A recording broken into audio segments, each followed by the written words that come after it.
Hello everyone, welcome to my channel. बच्चों, आज की वीडियो में हम स्टार्ट करेंगे क्लास 9th का chapter 2, cell, the building block of life. Cell जिसे कि क्या कहा जाता है, बिल्डिंग ब्लॉक ऑफ लाइफ, यानी जिससे मिलकर सारी लाइफ बनी है। लाइफ यानी लिविंग ऑर्गेनिजम्स जिससे मिलकर बने हैं उसे हम कहते हैं सेल। तो इस चैप्टर में हम सेल के बारे में पढ़ेंगे।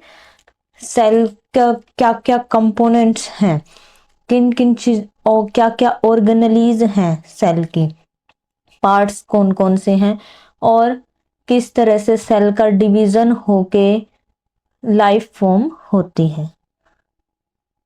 सो स्टार्ट करते हैं चैप्टर को। It is widely accepted amongst the scientific community that life originated in water. According to scientists का ये मानना है कि लाइफ का जो ओरिजिनेट हुआ था, सबसे पहले जो लाइफ की शुरुआत हुई थी वो कहाँ पे हुई थी, पानी में, वाटर के अंदर। Some researchers believe that life may have originated in small water pools with changing environmental conditions rather than in the ocean. कुछ रिसर्चर्स का मानना ये है कि लाइफ की शुरुआत बड़े बड़े ओशियंस, महासागर में ना होके छोटे वाटर पूल्स में हुई थी। Hot springs are example of such environment. Hot spring जो है वो इस तरह के एनवायरनमेंट के लिए, यानी जो एनवायरनमेंट लाइफ के ओरिजिनेट होने के लिए ज़रूरी था, उस तरह का एनवायरनमेंट का एग्जाम्पल है हॉट स्प्रिंग।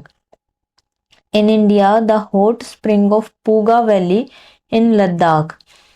लद्दाख में एक जगह है पूगा वैली, वहां पे जो हॉट स्प्रिंग है वो एक इस तरह का एग्जाम्पल है, because it maintain very high temperature nearly at the boiling point of water even in A cold climate. जैसा कि हम सब जानते हैं, लद्दाख की जो क्लाइमेट है वो बहुत ही ठंडी क्लाइमेट है, कोल्ड क्लाइमेट है। ऐसी जगह पर जो है पूगा वैली में एक हॉट स्प्रिंग है जिसका जो पानी है वो कैसा है, बिल्कुल उबलता हुआ पानी है, बॉइलिंग वाटर है, वेरी हाई टेम्परेचर है।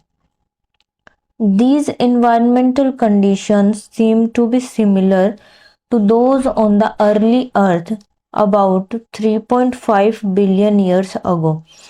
इस तरह की जो कंडीशन है एनवायरनमेंट की, वो बिल्कुल वैसी ही है जिस टाइम पे जो है लाइफ का ओरिजिनेट हुआ। लाइफ का ओरिजिनेट माना जाता है कि 3.5 बिलियन ईयर्स अगो हुआ था। उस टाइम पे अर्थ पे जो कंडीशंस थी एनवायरनमेंट की, ऐसे ही कंडीशंस जो हैं हॉट स्प्रिंग में पाई जाती हैं। The organisms living in these hot springs are mostly heat loving bacteria called thermophiles which are unicellular. ऐसे बैक्टीरिया अब ऐसे एनवायरनमेंट में यानी हॉट स्प्रिंग में जो ऑर्गेनिज्म रहते हैं, हीट लविंग बैक्टीरिया हैं वो, उनको हम बोलते हैं थर्मोफाइल्स। थर्मोफाइल्स जो कि क्या है, यूनिसेलुलर हैं, यानी एक सिंगल सेल से बने हुए हैं। दो तरह के ऑर्गेनिज्म होते हैं, यूनिसेलुलर जो कि सिंगल सेल से बने हैं, और मल्टी सेलुलर जो बहुत सारे सेल्स से मिलकर बने हैं। तो जो हीट लविंग बैक्टीरिया जिनको कि हम थर्मोफाइल्स बोलते हैं, वो कैसे हैं, यूनिसेलुलर हैं। Scientist from the Birbal Sahni institute of palaeo sciences Lucknow studied these hot springs and found that calcium carbonate formed rapidly around them. Scientist ने इन हॉट स्प्रिंग को स्टडी किया कि क्या ऐसी अलग कंडीशंस हैं यहाँ पे। तो उन्होंने क्या पाया कि इन हॉट स्प्रिंग के चारों ओर क्या है, कैल्शियम कार्बोनेट। कैल्शियम कार्बोनेट, चूना जिसको बोलते हैं, वो इन हॉट स्प्रिंग के चारों ओर था।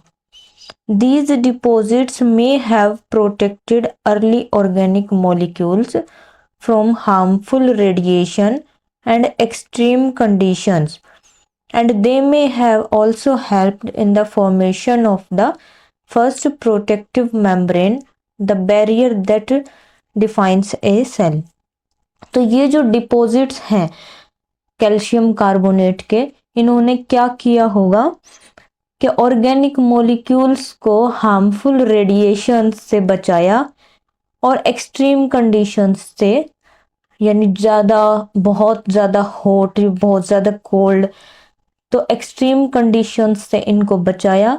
और इससे जो सेल की जो फर्स्ट प्रोटेक्टिव मेम्ब्रेन है, जिसको हम क्या बोलते हैं, सेल मेम्ब्रेन, ये सेल है एग्जाम्पल, तो इसकी जो आउटर लेयर है जिसको हम बोलते हैं प्लाज्मा मेम्ब्रेन या सेल मेम्ब्रेन, वो फॉर्म होने में हेल्प हुई कैल्शियम कार्बोनेट की वजह से। All living organisms are made up of cell, सभी लिविंग ऑर्गेनिजम्स किससे मिलकर बने हैं, सेल से।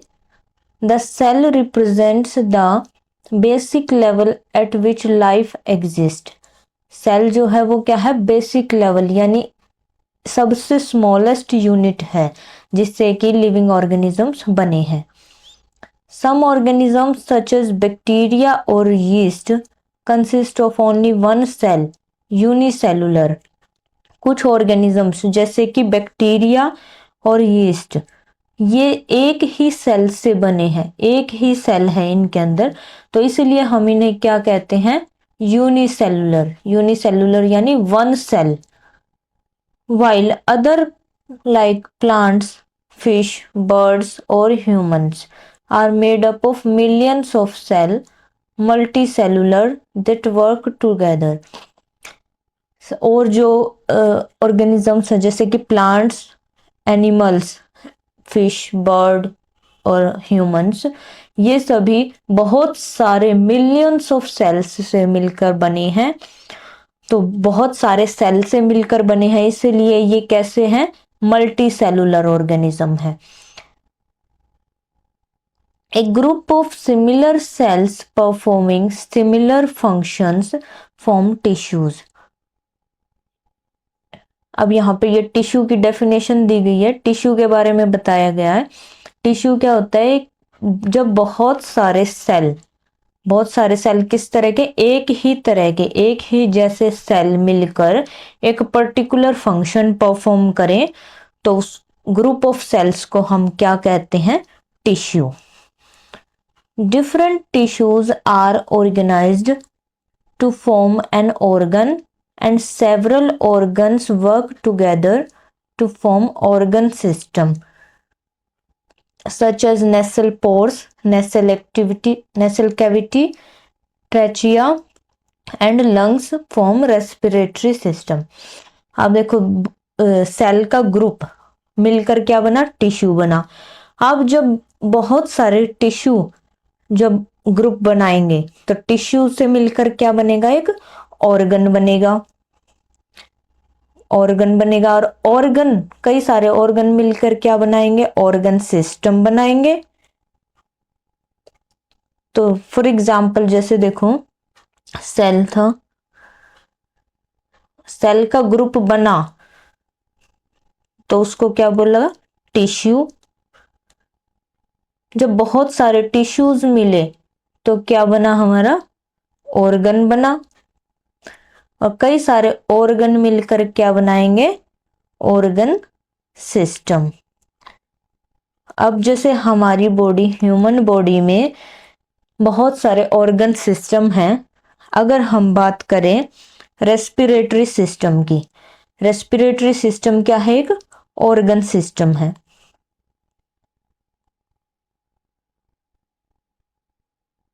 रेस्पिरेटरी सिस्टम क्या है, ऑर्गन सिस्टम। रेस्पिरेटरी सिस्टम कैसे बना, सबसे पहले सेल थे, एक ही तरह के सेल थे, उनका ग्रुप बना के उन्होंने क्या बनाया, टिश्यू बनाया।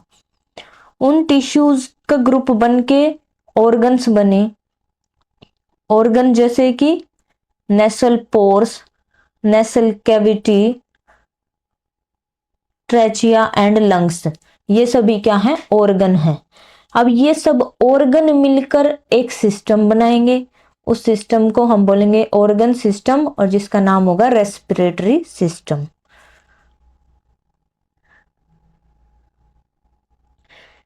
Even when cells are organized into tissues, organs and organ system, in the cell remains the fundamental unit of structure and function in all living organism। Cell organise है tissue में, organ में, organ system में, लेकिन basic unit क्या है जिससे शुरुआत हुई, वो क्या है, सेल। तो इसीलिए सेल जो है वो है fundamental unit of structure and function. Cell को बोलते हैं fundamental unit of structure and function. This makes us wonder how tiny cells perform so many different activities. इससे हमें आश्चर्य होता है कि इतने छोटे छोटे सेल्स किस तरह से अलग अलग एक्टिविटीज को परफॉर्म करते हैं। What are the different components of a cell. Cell के क्या क्या कंपोनेंट्स हैं, सेल के अंदर कौन कौन से पार्ट्स हैं। How do cells in our body communicate with each other. अब हमारी बॉडी के डिफरेंट डिफरेंट पार्ट्स हैं, तो अलग अलग बॉडी पार्ट्स के सेल किस तरह से आपस में कम्युनिकेट करते हैं। Do cells live for ever और डू दे डाई। तो क्या सेल हमेशा जिंदा रहते हैं या सेल मरते भी हैं। In this chapter we will explore the answers to these question. इस चैप्टर में हम इन सब चीजों के बारे में पढ़ेंगे।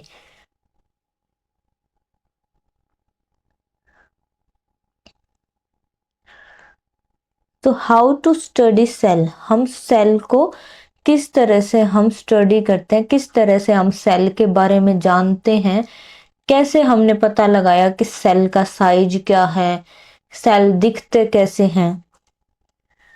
What do we call the ability of the human eye to see to very close objects as separate and distinct। अब हम अपनी आंखों से कोई भी दो ऑब्जेक्ट्स देखें तो हम उसको पता लगा सकते हैं कि ये दो ऑब्जेक्ट जो हैं अलग अलग हैं। Imagine two tiny dots drawn on a piece of paper. हमने दो छोटी छोटी डॉट्स बनाई, जैसे ये दो डॉट्स हम बनाए पेपर के ऊपर। As the dots are moved closer there comes a point at which they can no longer be seen as separate. फिर हम क्या करेंगे, उन डॉट्स को पास पास ले आएंगे और एक टाइम पे इतने पास ले आएंगे कि वो डॉट्स जो हैं हमें सेपरेट दिखनी बंद हो जाएंगी, हमें एक ही डॉट नजर आएगी। When viewed from about 25 centimetre, 25 centimetre जो कि नियरेस्ट पॉइंट माना जाता है ह्यूमन आई का, 25 सेंटीमीटर से जब हम देखेंगे तो 2 points separated by about 0.1 mm can be seen as distinct. तो 25 सेंटीमीटर की दूरी से 0.1 mm दूरी पर जो दो पॉइंट्स हैं उनको हम अलग अलग देख सकते हैं। इससे और पास हम लेके आएंगे तो they will appear as a single point, एक ही पॉइंट दिखाई देगा, दो नहीं दिखाई देंगे। This is called the limit of resolution of the human eye. तो इस 0.1 mm का जो डिस्टेंस है इसे हम बोलते हैं limit of resolution of human I. A cell is usually too small to be seen by unaided eye। Cell इतना छोटा होता है कि हम उसे अनएडेड आई यानी विदाउट माइक्रोस्कोप की हेल्प से हम उसको नहीं देख सकते। This raises An important question: how have cell biologists studied the structure and function of the cell that are much smaller than limit of resolution? जो हमारी लिमिट ऑफ रिजोल्यूशन थी 0.1 mm, उससे भी कहीं ज्यादा छोटा होता है हमारा सेल। तो किस तरह से बायोलॉजिस्ट ने स्टडी किया सेल को? You have learned about convex lens. एक कॉन्वेक्स लेंस के बारे में आपने क्लास 8th में पढ़ा होगा। क्लास 8th का चैप्टर 10 है हमारा, उसमें हमने कॉन्वेक्स लेंस के बारे में पढ़ा था। कॉन्वेक्स लेंस और a combination of lenses that is an objective lens and a eyepiece are used for the magnification of an object to make it appear larger। हम जो है कॉन्वेक्स लेंस का यूज करते हैं। कॉन्वेक्स लेंस से हमें चीजें कैसी दिखाई देती हैं? बड़ी दिखाई देती हैं, मैग्नीफाई होके दिखाई देती हैं, चीजें लार्जर दिखाई देती हैं, बड़ी। तो हम कॉन्वेक्स लेंस का यूज कर सकते हैं, या कॉन्वेक्स लेंस के साथ एक आई पीस का हम यूज करें, यानी दो लेंस का कॉम्बिनेशन हम बनाए, तो उससे हम किसी भी ऑब्जेक्ट को मैग्नीफाई करके यानी बड़ा करके हम देख सकते हैं। Robert Hooke was the first person to observe a cell in 1665। Robert Hooke पहले पर्सन थे जिन्होंने सेल को ऑब्जर्व किया था। कौन से ईयर में? 1665 में। कैसे ऑब्जर्व किया था? यूजिंग ए सेल्फ डिजाइंड माइक्रोस्कोप। अपने आप उन्होंने एक माइक्रोस्कोप बनाया था, उसकी हेल्प से उन्होंने सेल को ऑब्जर्व किया। उन्होंने जो माइक्रोस्कोप बनाया था उसकी मैग्निफिकेशन थी 200 to 300x, यानी किसी भी ऑब्जेक्ट को 200 से 300 गुना बड़ा करके वो माइक्रोस्कोप दिखा सकता था। While examining a thin slice of cork, he observed small box-like compartment and named them cell। तो उन्होंने सबसे पहले किस रॉबर्ट हुक ने क्या देखा था? ए स्लाइस ऑफ कॉर्क, यानी पेड़ की छाल, उसको उन्होंने माइक्रोस्कोप में देखा तो उन्हें बॉक्स जैसे कंपार्टमेंट दिखाई दिए। उन्होंने उसका नाम रखा, जो कंपार्टमेंट थे बॉक्स जैसे बने हुए थे, उसका नाम उन्होंने क्या दिया? Cell. In school laboratories light microscopes are used to observe objects. हमारी जो स्कूल की लैब है उसमें जो माइक्रोस्कोप हैं वो कैसे हैं? लाइट माइक्रोस्कोप हैं। यानी लाइट माइक्रोस्कोप का मतलब क्या है? उनकी जो मैग्निफिकेशन है वो क्या है? 10x या 40x, यानी 10 गुना या 40 गुना बड़ा करके वो ऑब्जेक्ट को दिखा सकते हैं। To achieve better magnification and resolution under visible light. Light microscope हैं तो वो लाइट के थ्रू काम करते हैं, यानी सनलाइट में अगर हम देखेंगे तो हमें बेटर दिखाई देगा। Explore different parts of a microscope in your school laboratory and use it to observe tiny structure of various materials. हम लैब में जो है माइक्रोस्कोप हमने देखा है स्कूल में, यहाँ पे पिक्चर भी दे रखी है। लाइट माइक्रोस्कोप का स्ट्रक्चर है ये।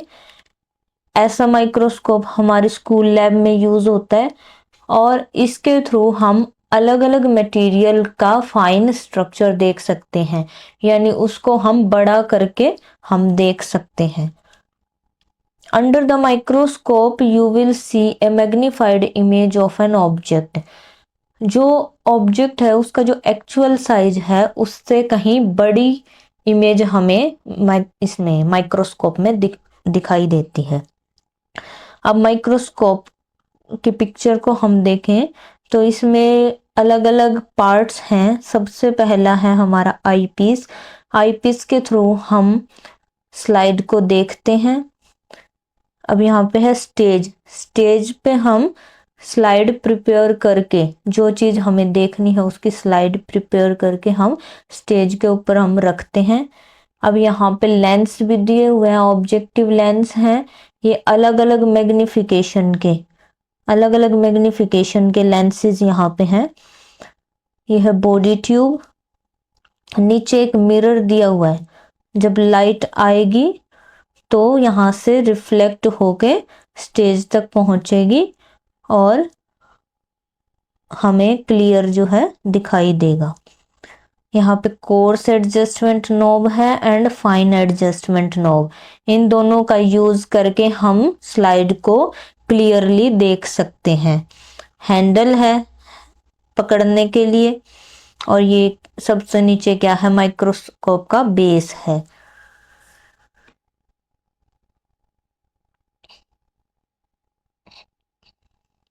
नेक्स्ट है activity 2.1, let us estimate the size of a cell. हम साइज एस्टिमेट करते हैं सेल का। तो क्या करना है, सबसे फर्स्ट स्टेप है take a transparent ruler with multimeter marking. हम स्केल लेंगे, ऐसा स्केल जिस पे मल्टीमीटर मार्किंग हो। Place the ruler on the stage of microscope. अब ये जो स्टेज मैंने बताया था, यहाँ पे स्टेज के ऊपर हम रूलर को रखेंगे, स्केल को रखेंगे। Focus on it using the adjustment knob. Adjustment knob की हेल्प से हम उस पे फोकस करेंगे। And observe the diameter of the circular field of view through the eye piece. और हम जो सर्कुलर फील्ड है जो हमें दिखाई दे रहा है उसका आई पीस के थ्रू हम मेजर करेंगे मिलीमीटर में। अब मिलीमीटर स्केल है तो मिलीमीटर में हम उसको, उसके डायमीटर को मेजर करेंगे। कन्वर्ट द डायमीटर, अब डायमीटर को हम मिलीमीटर से कन्वर्ट करेंगे माइक्रोमीटर में। माइक्रोमीटर, 1 मिलीमीटर में कितने माइक्रोमीटर होते हैं, 1000 माइक्रोमीटर।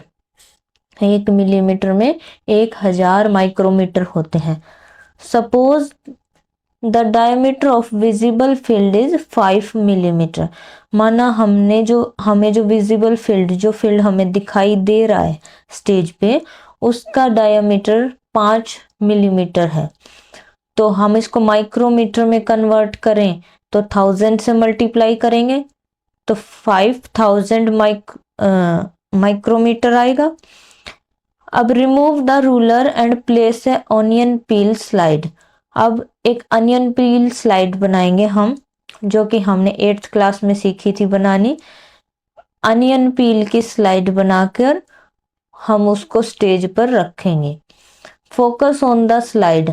अब स्लाइड पे फोकस करेंगे और हम काउंट करेंगे number of cells present along the diameter of the field of view in one straight line. एक लाइन में कितने नंबर ऑफ सेल्स हैं। तो इससे हमें क्या पता चलेगा कि 5 माइक्रोमीटर था डायमीटर, तो उस रेंज में कितने नंबर ऑफ सेल्स हैं। तो इससे हमें पता चलेगा कि सेल का जो साइज है वो मिलीमीटर से भी छोटा होता है। अब यहाँ पर एक फॉर्मूला गिवन है, एस्टिमेटेड साइज ऑफ अनियन पील। हमें अनियन पील का साइज निकालना है, तो हम क्या करेंगे, diameter of the visible field in micrometre. जो हमें फील्ड दिखाई दिया उसका डायमीटर माइक्रोमीटर में रखेंगे। माइक्रोमीटर में मान लो हमें 5 मिलीमीटर था, उसको हमने कन्वर्ट किया था 5000 माइक्रोमीटर में, तो यहाँ आ जाएगा 5000 माइक्रोमीटर। अब हम उसको डिवाइड करेंगे किससे, नंबर ऑफ सेल्स।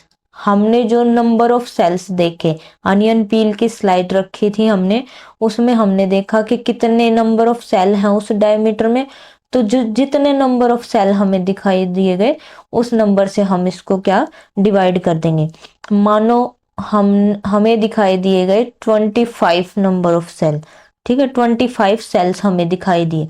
तो हम 5000 माइक्रोमीटर को 25 से डिवाइड कर देंगे तो हमारा क्या आंसर आएगा 200।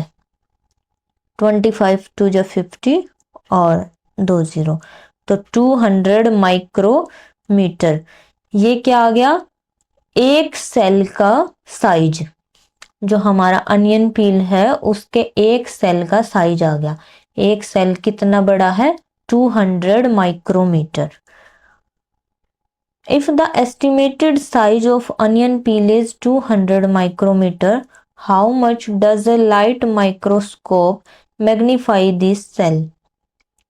The total magnification of a microscope depends on its magnifying power of the eyepiece and the objective lens. अब ये जो एक सेल का साइज है 200 माइक्रोमीटर है, तो माइक्रोस्कोप ने इसको कितना मैग्नीफाई किया, कितना बड़ा करके दिखाया, मैग्निफिकेशन कितना था। तो ये मैग्निफिकेशन किस पे डिपेंड करता है, माइक्रोस्कोप का मैग्निफिकेशन डिपेंड करता है उसकी आईपीस और ऑब्जेक्टिव लेंस की मैग्नीफाइंग पावर, यानी कितने पावर का हम लेंस यूज कर रहे हैं उसमें। If both the eyepiece and objective lens have the magnifying power of 10x, मान लो आईपीस और ऑब्जेक्टिव लेंस दोनों की मैग्नीफाइंग पावर 10x है, तो दो लेंस हो गए, तो टोटल मैग्निफिकेशन क्या होगी 100x, मल्टीप्लाई कर देंगे 10 मल्टीप्लाई 10, ये हो जाएगी 100x, x यानी 100 times. This means that a cell with an estimated size of 200 micrometer will appear 100 times larger, यानी जो साइज था 200 माइक्रोमीटर वो कितना दिखाई देगा, 100 टाइम्स बढ़कर दिखाई देगा। Thus a microscope allows us to see very small structures clearly and is an essential tool for studying the cell structure। तो माइक्रोस्कोप से हम बहुत ही छोटे छोटे स्ट्रक्चर्स बहुत ही छोटे छोटे स्ट्रक्चर्स को क्लियरली देख सकते हैं और इससे हम सेल के स्ट्रक्चर को समझ सकते हैं। Over the years scientist have improved the microscope by improving its 3 main features। अब माइक्रोस्कोप जो है पहले कम पावर के थे, धीरे धीरे उनमें भी रिसर्च होती रही, नए नए तरह के माइक्रोस्कोप बनते रहे, तो 3 मेन फीचर्स पे साइंटिस्ट ने वर्क किया। पहला क्या था, रिजोल्यूशन। रिजोल्यूशन से क्या होता है, क्लैरिटी, कितनी क्लियर हमें इमेज दिखाई देगी वो डिसाइड होता है। कॉन्ट्रास्ट, कॉन्ट्रास्ट से हमें क्या पता लगता है, the difference in brightness between various parts of an object, कितना ब्राइट हमें कोई ऑब्जेक्ट दिखाई देगी वो डिसाइड होता है माइक्रोस्कोप के कॉन्ट्रास्ट से। एंड मैग्निफिकेशन, मैग्निफिकेशन से हमें पता लगेगा कि कितना हम मैग्नीफाई कर सकते हैं, कितना बड़ा हम चीज को दिखा सकते हैं। सपोज 10x का लेंस था हमारे पास, फिर हमने डिस्कवर किया 100x का, तो 100x वाले में हम और ज्यादा क्लियरली उसको देख सकते हैं, और ज्यादा बड़ा करके देख सकते हैं। These improvements have turned microscope into a powerful tool for studying cell। इस तरह के improvements होती रही माइक्रोस्कोप में, और आज के टाइम पे माइक्रोस्कोप क्या है, एक पावरफुल टूल है स्टडी करने के लिए सेल को।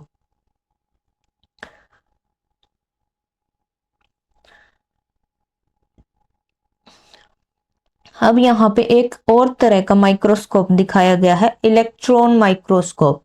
जो हमारी लैब में जो यूज हो रहा था वो कौन सा माइक्रोस्कोप था, लाइट माइक्रोस्कोप था। यह है electron microscope. Apart from light microscope, scientist also use powerful electron microscope that reveal fine details. Electron microscope एक बहुत ही पावरफुल माइक्रोस्कोप होता है जिसमें हम लाइट की बजाय क्या यूज करते हैं, हम इलेक्ट्रॉन्स का यूज करते हैं, और इससे हम सेल के स्ट्रक्चर को और फाइन देख सकते हैं, और अच्छे से हम क्लियरली उसको देख सकते हैं। These instruments use a beam of electrons instead of light to produce highly magnified image। इसमें लाइट की जगह हम क्या यूज करते हैं? A beam of electron, electron का हम यूज करते हैं। allowing us to see cell structure at nanometer scale। Electron microscope में हम किस स्केल पे देख सकते हैं? नैनोमीटर। लाइट माइक्रोस्कोप में हम देख रहे थे माइक्रोमीटर, और इलेक्ट्रॉन माइक्रोस्कोप में नैनोमीटर, यानी उससे भी छोटा अगर कोई सेल है तो हम उसको भी देख सकते हैं। नैनोमीटर जो है वो 1 मीटर का 1 बिलियंथ टाइम्स होता है, यानी इतनी छोटी यूनिट है।